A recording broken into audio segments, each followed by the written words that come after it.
Yesu nashimwe, dushimiye data aho twese ko akomeje kuturinda, akaturindira mu buntu bwe, aho turi, aho muri mwese mudukurikirana umunsi ku munsi, ni ukuri data nabaha icyubahiro. Uyu munsi ni umunsi tugiye kumva inyigisho ya karindwi mu nyigisho zacu dufite kwiga, ntabwo zigira umubare ntabwo zigira umubare, uko Uwiteka azagenda adushoboza natwe niko tuzakora. Rero ndagira ngo musabe wowe udukurikirana umunsi ku munsi, ukareba cyangwa se ukumva zimwe mu nyigisho dutanga kugira ngo Imana iguhe umugisha, kandi ujye uhora uhari kugira ngo dufatanye kwiga ibi byanditswe byera. Hanyuma rero reka tubanze dusenge mu izina rya Yesu. Turagushimiye data twese, tugushimiye ko uri Imana igira neza, uri Imana yaturinze mu bihe byatambutse, waturindiye mu mivugire yacu, mu ngendo zacu, mu bikorwa twakoze. Data mwiza waraturinze ntushimwe kandi ntabwo icyubahiro. Warinze uyu mwene data w'umukobwa, warinze uyu mwene data w'umusore, uyu mwene data w'umumama, w'umupapa, aho yari ari akurikirana izi nyigisho abanye nawe mu kazi ke, mu byo akora byose. Waramushyigikiye rero ntushimwe kandi ntuhabwe icyubahiro. Reka ubushake bwawe bukomeze abe aribwo buba cyane. Data mwiza rero turi mu murongo wo kugendera amasezerano yawe wasezeranye, niyo mpamvu uyu munsi twongeye kugarukana n'irindi sezerano. Data mwiza, kubera ko tudakwiye gutinya, ahubwo dukwiye gutegereza Uwiteka. Dukwiye kugutegereza kubera ko uri Imana ikora, iyo uvuze biraba, iyo uvuze biraba, niyo mpamvu tugufitiye icyizere. Ganza inyigisho, reka itugire umumaro muri twebwe, ni mu izina rya Yesu mbisabye nizeye, amen. Yesu naguha umugisha, wowe dukomeje kubana muri uru rugendo rw'agakiza, kandi aya magambo niba akomeza kubafasha, mujye mureka dufatanye gushima Imana, kubera ko ni kubw'ubuntu twagiriwe, tujya dusenga tuvuga ngo kubw'ubuntu bw'Imana, kubw'umwuka wayo, nikore ikintu gishya, uyu munsi tubere mushya n'amateka abe mashya. Rero dutangira, reka nkusabire kugira ngo ukurikirane inyigisho, uyu munsi ukubera mushya. Niba uri mu gitondo, igitondo kikubere gishya, niba uri nijoro, uyu mugoroba ukubere mushya. Ndifuza ko Imana yarema ibintu bishya ku buzima bwawe, Imana ikakuremera ibintu bishya ku buzima bwawe, nk'uko tugiye kugendera muri iri jambo riri muri Zaburi ya Dawidi, igice cya 27, umurongo waho ni uwa 14. Haratubwira ngo tegereza Uwiteka, komera umutima wawe uhumure, ujye utegereza Uwiteka. Haleluya! Komeza kwiringira Imana nubwo ibintu bitoroshye. Niwo mutwe w'inyigisho w'uyu munsi, komeza kwiringira Imana nubwo ibintu bitoroshye. Ijambo riratubwiye ngo tegereza Uwiteka, komera umutima wawe uhumure, ujye utegereza Uwiteka. Bikagenda n'umutwe w'inyigisho yacu uvuga ngo komeza kwiringira Imana nubwo ibintu bitoroshye, nubwo ibintu bigoye, nubwo ibintu ubona ko byageze aho ugira kwiheba, ariko komeza kwiringira Imana. Benshi muri twe mu bihe bigoye, benshi muri twe turi mu bihe bigoye binanije imitima yacu, aho hari akazi, ufite ibibazo by'akazi, hari umuntu ufite ibibazo by'akazi. Ni ukuri wowe uri kudukurikirana uyu munsi, wowe uri kudukurikirana kano kanya, ukaba ufite ibibazo mu kazi, ibibazo by'akazi, inyigisho ni iyawe kugira ngo wongere ugire kwizera Imana, ugire umutima ukomeye, wiringire Uwiteka, humura ushikame umutima, wiringire Uwiteka, tegereza Uwiteka. Hanyuma hari umuntu ufite ibibazo by'urugo, hari umubyeyi udukurikiye, hari umupapa, hari umumama udukurikiye ufite ibibazo by'urugo, urugo biragoye. Hari abajene mari, hari abantu bashyinguwe vuba, ariko bakabona Satani arimo kubahiga hasi hejuru. Hari abafite ibibazo by'urugo, rero iyi nyigisho ni iyawe, tegereza Uwiteka, komera umutima wawe uhumure, ujye utegereza Uwiteka. Nubwo ibintu bigoye, nubwo ibintu bitoroshye, komeza kwiringira Imana. Haleluya! Kandi hari umuntu ufite uburwayi budakira vuba, hari abantu bafite indwara zabayeho karande. Uyu munsi turasenga kugira ngo Imana ikize indwara mu izina rya Yesu. Hari abantu bafite amasezerano yatinze gusohora, bafite inzozi zatinze gusohora, bagakora mu gitondo, bagakora ku manywa, bakabona ntabwo bikunda, bakabona ntabwo ziri gusohora. Rero nk'uko benshi muri twe dufite ibyo bintu bitugoye, ari ako kazi, ibibazo byo mu kazi, ari ibibazo by'urugo, ari ibibazo by'uburwayi budakira vuba, cyangwa se inzozi, amasezerano yatinze gusohora, bikatubera ibigusha, bikaba byatuma uru rugendo rutunanira. Reka ntibitunanire, ahubwo dukomere twiringire Uwiteka. Rero nubwo ibyo byose tubigira, ijambo ry'Imana riratubwira ngo duhumure, riratubwira ngo humura, ushikame, wiringire Uwiteka. Kwiringira Imana bivuze kugumana kwizera nubwo amaso yawe abona ibitandukanye n'ibyo wizeye. Yesu nashimwe. Nibyo kuri uyu murongo tuboneraho ubutumwa buruhura imitima, ubutumwa buduha inyigisho, impuguro, ariko kandi nanone twongera kwigiramo no gusobanukirwa ijambo ry'Imana. Turavuga ngo ijambo ry'Imana ritubwira ko dukwiye guhumura, tugatuza umutima wacu ushikame, wiringire Uwiteka.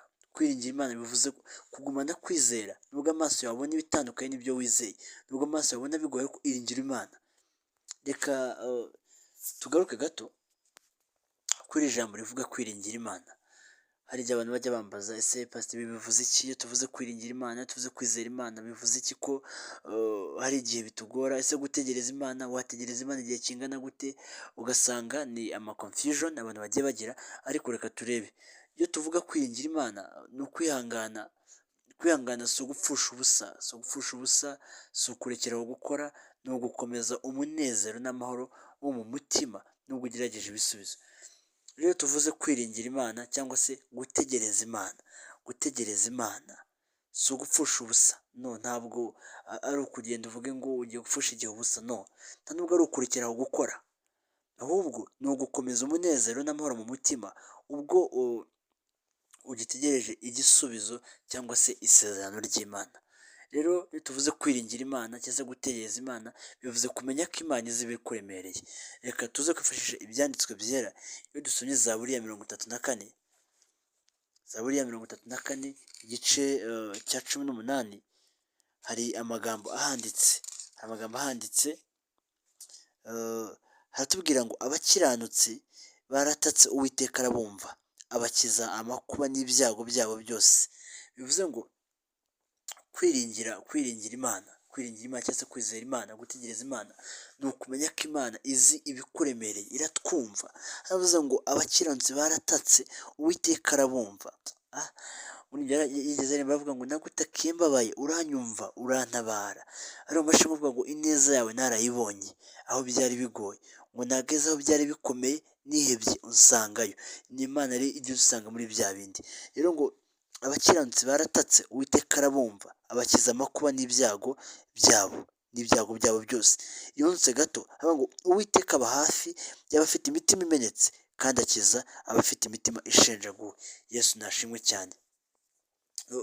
Kandi iyo tuvuga kwiringira Imana, bivuga kwemera ko Imana ifite igihe cyayo, kwemera ko Imana ifite igihe cyayo. Nayo biza mu gutegereza Imana cyangwa se kwiringira Imana. Kwemera ko Imana ifite igihe cyayo. Ese wemera ko Imana ikora mu mwanya wayo? Wemera ko Imana ikora iyo ari umwanya wayo wo gukora? Reka tuze kwifashisha ibyanditswe byera, dusome Umubwiriza igice cya 3 umurongo wa 11. Umubwiriza igice cya 3 umurongo wa 11 haraza kubitubwira neza, reka turebe muri Bibiliya ibi byanditswe ko mu magambo bitubwira, hanyuma dukomeze tugire gusobanukirwa kwemera ko Imana ifite igihe cyayo. Buri kintu cyose dukora gifite igihe cyacyo, hari igihe cyagenwe ko icyo kintu kigomba gukorerwamo. Rero bityo tuba dufite gutuza umutima, ntidutinye, ahubwo tukizera neza ko Imana ifite igihe cyayo. Yesu nashimwe.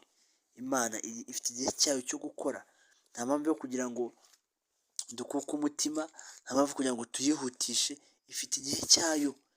Imana ifite igihe cyayo cyo gukora, kandi mu gihe gikwiriye Imana ijya ikora ibyo kwiyubahisha. Umubwiriza igice cya 3 umurongo wa 11. Ubundi iyo usoma iki gice cyose hafite titire ivuga ngo Imana igenera ikintu cyose igihe cyacyo. Ku murongo wa 11 barakubwira ngo, reka dusome, ngo ikintu cyose yakiremye ari cyiza mu gihe cyacyo, kandi yashize ibitekerezo by'igihe cy'iteka mu mitima yabo, uburyo umuntu atabasha gusesengura imirimo Imana yakoze, uhereye mbere na mbere ukageza ku iherezo. Ngo nzi yuko nta cyiza kiriho kibarutira kunezerwa. Rero aha magambo atubwira ko buri kintu cyose Imana yaremye yakiremeye igihe cyacyo, yakiremeye igihe cyacyo. Niyo mpamvu iyo tuvuga kwiringira Imana, icya mbere twabonye ko ni ukumenya Imana kwizi ibituremereye, kuko twabonye ko abakiranutsi batatse Imana irabumvira batabara. Icya kabiri, kwemera ko Imana ifite igihe cyacyo, tubisomye mu mubwiriza. Icya gatatu, ni ukumenya ko Imana idakora amakosa, kumenya ko Imana itajya yibeshya. Imana ntabwo ijya yibeshya, Imana ijya yibeshya, Imana ivuga ukuri, isezeranye iranasohoza, ntuzagire kurambirwa, ntuzagire kurambirwa. Reka dusome n'ubundi mu gutegeka kwa kabiri, muri bya bitabo bitanu Mose yanditse. Gutegeka kwa kabiri igice cya 32 umurongo wa 4. Muranyihanganiraho gato, umubiri nawo ugira ibyawo, ariko reka dusome mu gutegeka kwa kabiri igice cya 32 umurongo wa 4. Umurongo wa 4, gutegeka kwa kabiri igice cya 32. Haratubwira ngo ubwo turi ku ngingo ya 3 tuvuga ngo kumenya Imana ko idakora amakosa. Bivuga ngo icyo gitare umuriro wacyo uratunganye rwose, ingeso zacyo zose ni izo gukiranuka, ni Imana y'inyamurava itariho gukiranirwa, ica imanza zitabera, iratunganye rwose. Yesu nashimwe. Kwiringira Imana, kwizera Imana, gutegereza Imana nta kindi bisobanuye, nta kindi bivuze. Bivuze kumenya Imana ko izi ibituremereye, bivuze kumenya ko Imana ifite igihe cyayo, ndetse kumenya ko Imana idakora amakosa. Ngicyo gitare umurimo wacyo uratunganye rwose, ingeso zacyo ni izo gukiranuka, ni Imana y'inyamurava itarimo gukiranirwa, ica imanza zitabera, iratunganye rwose. Haleluya, Yesu nashimwe. Ibi byose ni ibigenda biduhamiriza ko Imana yacu igira neza. Hanyuma reka turebe, ese ni iyihe mpamvu tugomba kwiringira Imana? Impamvu kwiringira Imana ari ngombwa ni iyihe? Hari igihe twibaza, ese ubundi iyi Imana dusenga ibaho? Ibi dukora byose hari impamvu rero yo kwiringira Imana. Bene data bakundwa, mu byanditswe byera hari ibitubwira ko kwiringira Imana ari ngombwa, bikabiduhamiriza. Rero hari impamvu kwiringira Imana ari ngombwa. Icya mbere, ibintu byo ku isi birahinduka, ariko Imana yacu ntabwo igihinduka. Icyo kintu nabonye, icyo kintu nahamya nahagararaho. Ibintu, abantu, byose birahinduka, biri temporary, ariko our God never change. Imana yacu ntabwo izihinduka. Abantu baragenda, inshuti zirahinduka, imiryango ishobora kugutenguha, ababyeyi bakwibyariye bakubera abandi abanyamahanga, ariko Imana ntabwo igihinduka. Imana iravuga ati sinzabarekura kandi sinzaguhana. Haleluya. Dusome mu rwandiko rw'Abaheburayo igice cya 13 umurongo wa 5. Abaheburayo igice cya 13 mu ruhande rw'isezerano rishya. Abaheburayo igice cya 13 umurongo wa 5, kugira ngo twongere tunogerwe n'amagambo meza. Imana yari ivuga iti sinzabarekura, sinzabahana. Abaheburayo igice cya 13 umurongo wa 5. Dusome mu izina rya Yesu. Aratubwira ngo ntimukagire ingeso zo gukunda impiya, ahubwo mujye munyurwa n'ibyo mufite, kuko ubwo yaravuze iti sinzagusiga na hato, kandi ntabwo nzaguhana na hato. Haleluya. Ngo nicyo gituma tuvuga dushize ubwoba tuti Uwiteka n'umutabazi wanjye, sinzatinya. Umuntu yabasha kuntwara iki? Hano Uwiteka avuga ko atazaduhana. Nasomye ijambo numva ndanezerewe, ngo kuko tutahawe umwuka w'ubwoba, ahubwo twahawe umwuka w'imbaraga n'umwuka w'urukundo. Hano ijambo rirangira tubwe mu Baheburayo igice cya 13 umurongo wa 5, ngo ntimukagire ingeso zo gukunda impiya, ahubwo mujye munyurwa n'ibyo mufite, kuko ubwo yavuze iti sinzagusiga na hato, kandi ntabwo nzaguhana na hato. Nicyo gituma tuvuga dushize ubwoba tuti Uwiteka n'umutabazi wanjye, sinzatinya. Yesu nashimwe. Icyampa ni ukongera kumva Uwiteka ari umutabazi wawe, ukongera kumva unogeye mu mutima, ukongera kumva ntabwo bufite, kuko ijambo ryatubwiye ngo kuko tutahawe umwuka w'ubwoba, ahubwo twahawe umwuka w'urukundo n'umwuka w'imbaraga. Icyampa uwo mwuka akakugeraho, cyangwa umwuka akakugeraho ukagira uwo mwana ngo ufite umwana ufite ubugingo, ufite Yesu n'ufite ubugingo, icyama rwose umwuka akakugeraho. Kandi ikindi Imana ireba kure kurusha twebwe. Icyo kintu nanone gituma tugomba kwiringira Imana. Imana ireba kure, ibona ibizaba, ibibizi kurusha uko twebwe tureba uyu munsi tukareba iby'aka kanya, ariko Imana ireba imyaka iri imbere. Ngo iratuzi kuva tukiri insoro mu nda z'ababyeyi bacu, iratuzi dufite amateka agiye atandukanye, we are living testimonies, turabizi. Ariko ngo Imana impamvu dukwiye kuyiringira no kuyizera ni uko ibasha kureba ibyo tutabona, kandi ikabasha gukora ibiruta cyane ibyo twibwira n'ibyo dutekereza. Twebwe tureba uyu munsi, tureba hafi cyane, ariko Imana ireba imyaka iri imbere myinshi.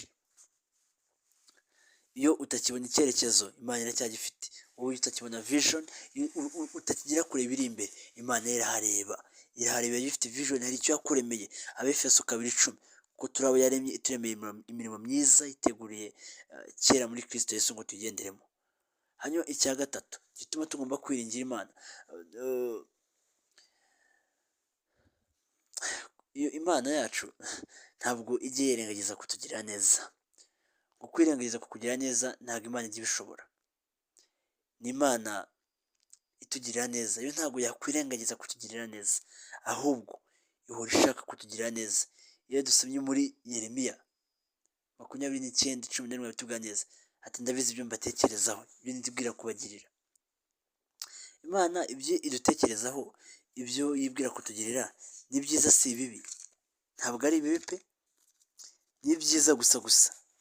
Ni byiza. Yeremiya 29:11, hari amagambo meza cyane atwumvisha ko dukwiye kwizera ko ibona ibyo tutabona.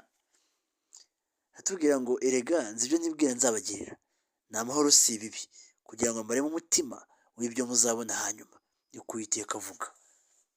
Imana idutekerezaho ibyiza, ntidutekerezaho iby'isoni, ntidutekerezaho iby'ubwoba, ntidutekerezaho no. Ni Imana ibyo yibwira kutugirira ni byiza, si ibibi, kugira ngo ituremo umutima w'ibizaba. Ngo ni ko Uwiteka avuga. Rero ndagira ngo nkubwire ngo hari impamvu nyinshi zituma cyangwa se zagutera kwiringira Imana cyangwa se kwizera Imana, ariko iz'ingenzi ni izi ngizi eshatu.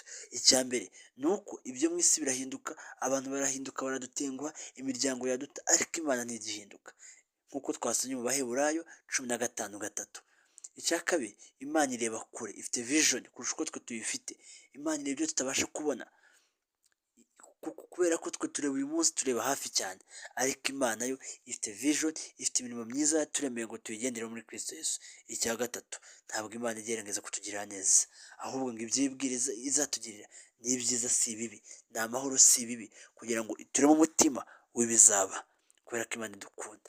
Rero tugomba gukora ndetse tugomba no gutegereza Imana, kuko dufite intego ivuga ngo jya utegereza Imana, umutima uhumure, utuze, utegereze Uwiteka. Ese abantu nk'uko babibaza kenshi, ati ese twakora iki mu gutegereza Uwiteka, ati ese twabigenza gute, ni iki twakora kugira bakabaza ibibazo byinshi. Reka uyu munsi nkubwire, ese wakora iki mu gihe utegereje Uwiteka? Ni iki wakora mu gihe utegereje Uwiteka? Turagenda dusoma amagambo agiye atandukanye kugira ngo tubiganireho neza. Icya mbere wakora mu gihe utegereje Uwiteka ni ugusenga. Ntabwo ari ugusenga kugira ngo ibintu bihite bikemuka ako kanya, no. Ni ugusenga kugira ngo umutima udacika intege, ni ugusenga kugira ngo uhabwe umutima udacika intege, gusenga kugira ngo umutima wawe ntucike intege. Ikintu cya mbere ugomba gukora mu gihe utegereje ni ugusenga, kugira ngo Imana iguhe imbaraga. Reka tubisome, twifashishe ibyanditswe byera, nkunda ijambo ry'Imana cyane. Mu Bafilipi, urwandiko rwandikiwe Abafilipi, igice cya 4, umurongo waho turasoma wa 6, tuze gusoma n'uwa 7, tuyijyanira no 2. Abafilipi, kugira ngo turebe ese ni ukubera iki Bibiliya tuvuga ngo tujye dusenga. Ngo mu gutegereza Imana tugomba gusenga. Nibyo, ikintu cya mbere ugomba gukora mu gihe utegereje Imana ni ugusenga. Murihangana gato kugira ngo ngere ku rwandiko Pawulo yandikiye ab'Ifilipi, hanyuma turebe impamvu tugomba gusenga, turebe amagambo atubwira ngo ameze gute. Ariko ndakwinze kugira ngo ujye ugira gutegereza Uwiteka, kubera ko Imana yacu ikorera ku gihe, ntabwo iza yibeshya. Ibyo yaguteguriye no kubiguha izabiguha, aho yaduteguriye no kutugezayo azatugezayo, ntabwo yaduta mu nzira, yaratwihamagariye ngo twari abari tutazwi. Yankunda ijambo ryatse muri Ezekiyeli, tuvuga ngo yagusanze wigaragura mu ivata ryawe, irakubwira ngo nubwo uri mu ivata ryawe ubeho. Yongera avuga ngo nubwo uri mu ivata ryawe ubeho.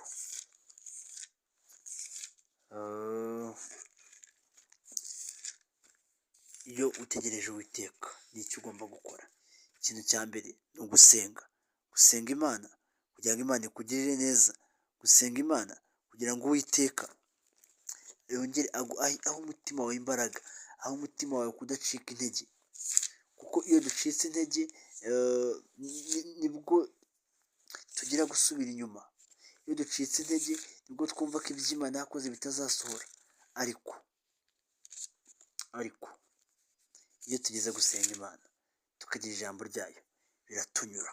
Abafilipi 4:6-7 haratubwira ngo ntimukagire icyo mwiganyira, ahubwo ibyo mushaka byose bimenywe n'Imana, mubisabe mubyingingiye mushima. Nuko amahoro y'Imana ahebuje rwose ayo umuntu yamenya azarinda imitima yanyu n'ibyo mwibwira muri Kristo Yesu. Tujye dusenga tuvuge ngo Data, ntange imbaraga, si ibyifuzo bya vuba gusa, ahubwo mpa imbaraga z'umutima. Tubonye ko ikintu cya mbere ugomba gukora mu gihe utegereje Imana, mu gihe utegereje igisubizo cy'Imana, ni ugusenga. Icya kabiri ni ukwiga ijambo ry'Imana. Ijambo ry'Imana niryo rihindura ubwoba amahoro. Iyo usoma ijambo ry'Imana ugira gutuza mu mutima, ukumva wanogeye rwose n'ibyayo. Kuko kwiringira bivukira mu kumenya icyo Imana yavuze. Iyo dusoma Abaroma 10:17 bivuga neza, akatubwira impamvu. Kwiga ijambo ry'Imana ni indi nkingi ya kabiri ugenderaho, cyangwa se step ukora ukagira gukomera mu gihe utegereje Uwiteka. Kwiga ijambo ry'Imana. Reka dusome Abaroma 10:17 haratubwira ngo dore kwizera guheshwa no kumva kukazanwa n'ijambo rya Kristo. Rero ijambo niryo rihindura ubwoba amahoro, kuko kwiringira bivukira mu kumenya icyo Imana yavuze. Maze iminsi nigisha abantu ngo mujye mumenya gusengera amasezerano Imana yatanze mu byanditswe byayo byera. Icya gatatu ni ukuguma mu itsinda cyangwa se mu muryango w'abizera. Iyo dusomye mu mubwiriza igice cya 4 umurongo wa 9 n'uwa 10 havuga ko umuntu uri wenyine acika intege vuba. Rero mu gihe utegereje Uwiteka nta kindi ugomba gukora, ahubwo ni ukwishyira mu itsinda, ubone uwo muganira, ubone uwo muhuza mu gakiza, muhuza mu by'umwuka. Numara kubona uwo muntu uzashima Imana, kuko uwo muntu azagukomeza muri urwo rugendo. Nisha abantu, numva inyigisho ya mbere twiganye ivuga inkingi 5 umukristo yubakiraho agakomera. Nibwo navuzemo kubana n'ubwoko bw'Imana bwakijwe by'ukuri. Rero umuntu uri wenyine acika intege vuba, ariko kwishyira mu itsinda, abona uwo muganira, abona uwo muhuzwa n'umwuka, ni inkingi ya 3 igufasha mu gihe utegereje Uwiteka. Icya 4 gukora ibiri mu bubasha bwawe. Muri make kwirinda kwicara urambiwe, kwirinda kwicara gusa urategereje. Iyo dusinye mu migani igice cya 14 umurongo wa 23 tuvuga ko Imana ikunda gutera umugisha ibikorwa. Imana ikunda guha umugisha ibikorwa. Reka tuhasome Imigani 14:23 avuga ngo muranyihanganira, mubiri ugira ibyawo ariko Data atange gukira mu izina rya Yesu. Imigani 14:23 reka turasome twumve amagambo ahari. Haratubwira ngo umurimo wose utera inyungu, ariko amazimwe y'ururimi atera ubukene. Umurimo wose utera inyungu, ariko amazimwe y'ururimi atera ubukene.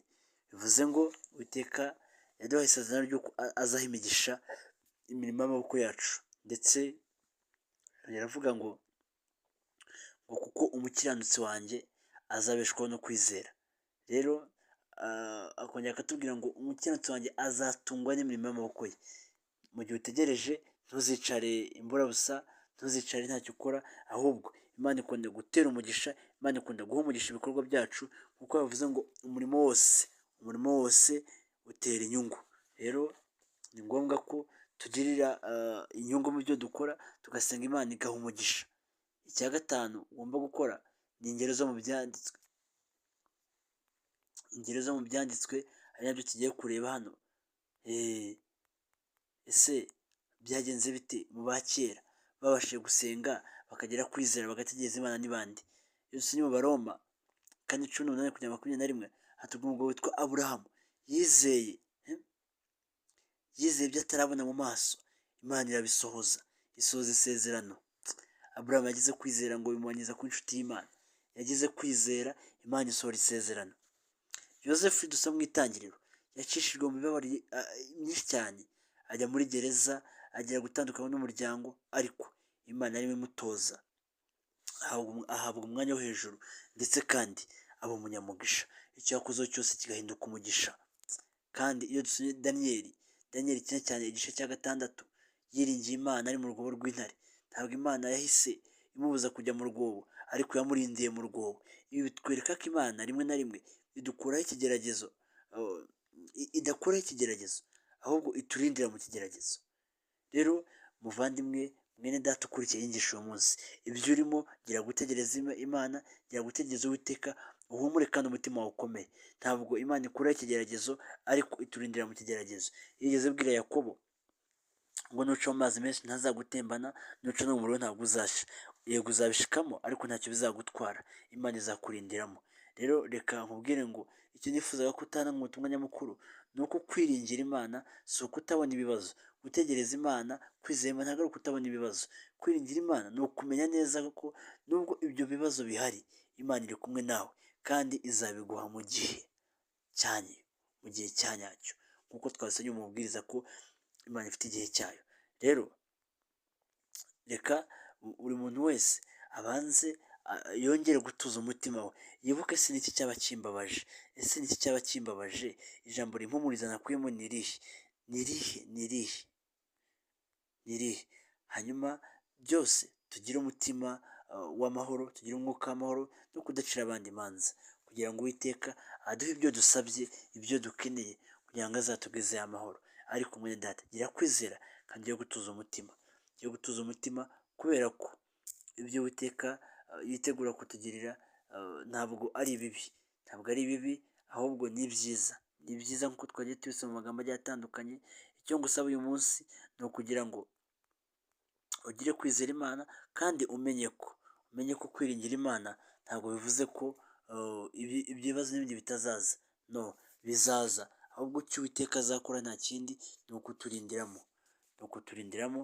Rero reka dusenge mu izina rya Yesu. Dusenge kugira ngo Imana itugirire neza.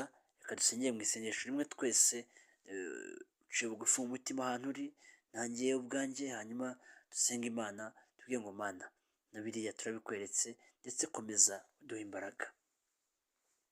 Mana Data wa twese ushobora byose, Imana idukunda, Imana itwitayeho, Imana itureberera buri munsi, turakwishimira kuko uri Imana idahinduka. Abantu barahinduka, tugira amarejegisiyo atandukanye, we've gone through betrayals, disappointments, rejections, ariko Data wabanye natwe, uri Imana idahinduka. Abantu, imiryango, inshuti baraduhindukana, ariko turakwishimira cyane mu mitima yacu kuko uri Imana idahinduka. Twemera ko waduha imbaraga mu gihe tudashitse, mu gihe twumva ducitse intege, twemera ko waduha imbaraga. Ni ukuri, mu gihe twategereje kandi tutabona ibisubizo, twemeye ko waduha imbaraga. Mwami mwiza, duhumurizanye imitima, dukomezanya imbaraga zawe kandi twibutse ko umunsi wawe utajya utinda, twibutse ko umunsi wawe utajya utinda.